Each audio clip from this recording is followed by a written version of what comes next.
As far as I'm concerned, where I am right now is hollowed ground. This is where, at that blind corner back there, Billy Westall's train came around. He spotted the debris coming across the tracks, and he chose to stay at his station on the train so that he could keep safe the 450 passengers that he was responsible for.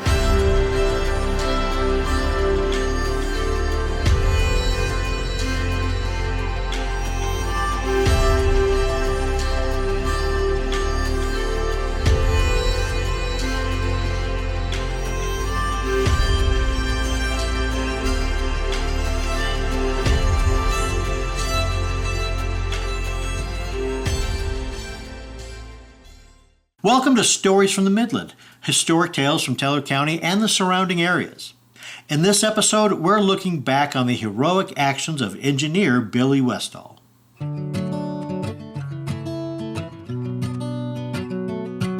I was doing research about the bygone town of South Platte when I stumbled on a large historic marker about 2 miles to the northwest. On the large stone marker, the name Westall is proudly carved into its face, along with the words, "Tell my wife I died thinking of her." I thought I'd look into the reason this marker was there. It turns out that for years nobody actually knew the meaning of the monument. Author Millie Roeder tells a story about a traveler from Arkansas who, when he asked a local about it, was told that it stood in remembrance of a local landowner. He was later told by someone else that it marked the town hall of a bygone town named Westall. But the traveler apparently stumbled on a more accurate story after driving 30 miles away to the town of Shawnee. There he was told the story about the death of a heroic train engineer.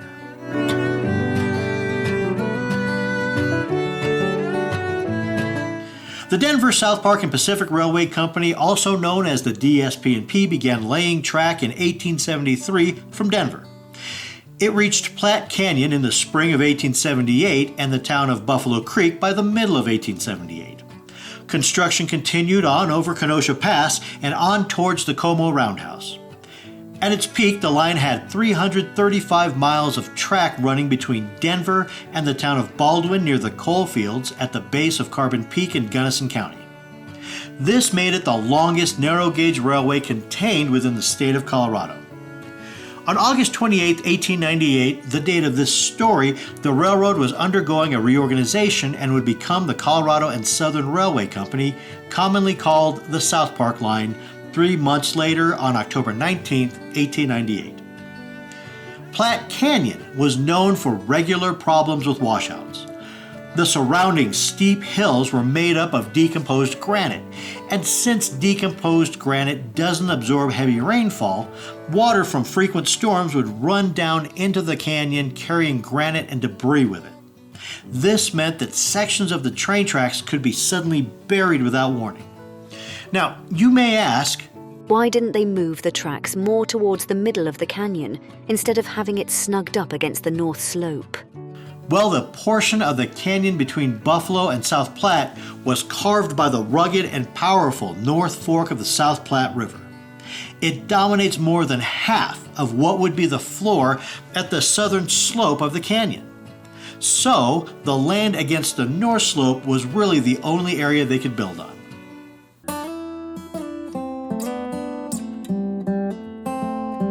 William Billy Westall was born in Philadelphia, Pennsylvania on October 17, 1850. In the late 1870s, he came to work for the Denver, South Park, and Pacific Railway, where he worked continuously into 1898.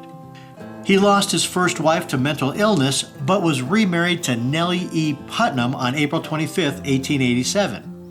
By 1898, the Westall household had 6 children. And when it came to his job, Billy was a popular engineer with regular travelers and fellow railroad employees.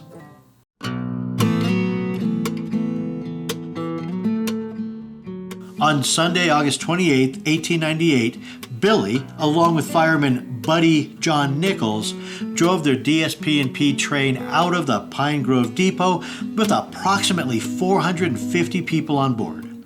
The narrow gauge train followed what is now this road out of Pine. It went southeast before turning northeast through Buffalo Creek, passing upon the tracks within yards of J.W. Green's Mercantile and entering Platte Canyon. The tracks followed the North Fork of the South Platte River until it fed into the South Platte at the town of the same name, some 10 miles away. Billy and Buddy continued to drive the train along Platte Canyon from Buffalo through Ferndale and Foxton. They either didn't see the microburst further down the line, or it didn't look like it would be a problem. But as they came around a blind curve maybe a mile out of Dome Rock, they were suddenly confronted with tracks covered in sand and gravel that had washed down.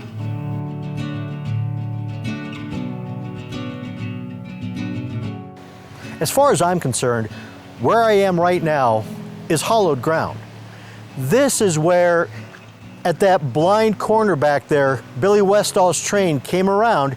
He spotted the debris coming across the tracks, and he chose to stay at his station on the train so that he could keep safe the 450 passengers that he was responsible for. He could have jumped. That was essentially the practice of the time. If somebody saw debris on the train track, the engineer and the fireman, they could very well do what they called join the birds and jump from the train. But they chose not to do that. They chose to stay in place until the very last moment when the fireman jumped, but Billy was still there in place when the train actually hit the debris and went over about where I'm standing now and landed on top of Billy, pinning him under the train. Now, when it happened, when they found him, his leg was broken and bent up next to his body, and he was horribly, horribly scalded from the steam from broken pipes on that train. And that steam was superheated when it was burning him. So this is where Billy Westall made his sacrifice. But he was alive, and he and Buddy had saved every single person on that train. It was apparently some time before jack screws could be brought to extricate Billy. According to an article in the August 30th, 1898 edition of the Herald Democrat, the passengers were considerably alarmed, but escaped uninjured and were eager to help extricate the man who had stood by his post in their defense. When he was finally freed from under the toppled train, he was transported to the depot at Buffalo Creek. He clung to life for another 12 hours, held in Buddy's arms.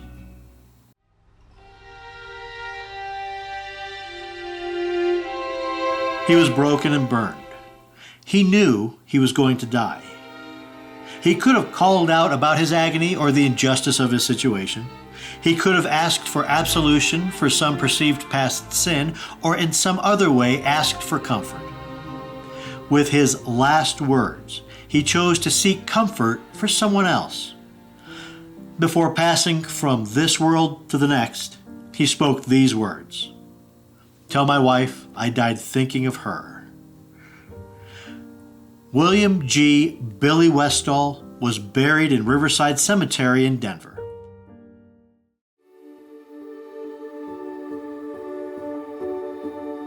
In 1899, the fraternal organization to which Billy belonged, the Ancient Order of United Workmen, erected a memorial near the site of the crash, about 3/4 of a mile downstream. A large oval inlay is installed at the top portion of the memorial, and at the top of the inlay are the words "Charity, Hope, and Protection." And beneath the initials and symbols for the fraternal organization are the words, "Tell my wife I died thinking of her." Just below the inlay, carved in large block letters, is the name Westall. Welcome to the memorial of William Billy Westall. Now, the reason that the memorial is placed here instead of 2/3 of a mile to the west where the crash actually happened is, if you look behind me, you'll see Dome Rock. And just below Dome Rock was a popular picnic area that was served by the Colorado and Southern Railroad. The AOUW, the fraternal organization to which Billy belonged and that built this monument, they wanted to remind the people that took the train to get here that the Colorado and Southern worked hard to ensure the safety of its riders, and that people like Billy Westall served their needs and their purposes and would keep them safe, maybe even to the cost of their lives. The dedication of the monument was attended by senior members of the lodge, locomotive engineers from the South Park Division of the Colorado and Southern, and former passengers. A band and a men's quartet provided the music, and caterers from Denver took care of the refreshments. So the spot that you see the memorial sitting today is not its actual original location. It was actually 25 yards closer to the water, kind of overlooking the river. However, with the water levels rising and falling, over and over again, it was washing away the land beneath the memorial, and the memorial started to lean. And people were concerned that it was going to topple over. So there was a teacher out of Jefferson County who pulled some students together, and they did all of the organization and put together a program in which the monument could be moved away from the river, a bit inland, but still maintain the location. So now, thanks to that teacher and his students, the memorial is safe, it's stable, and people now know what it's about because they've also put interpretive signs around so that people can find out the story of the hero, Billy Westall. Thank you for joining me for this episode. This is Tommy Allen wishing you a great day. And should you find yourself with a little despair for the human species, never forget that there are those selfless souls out there who would ask for little but would give their lives to save yours. I look forward to having you join me next time for more stories from the Midland.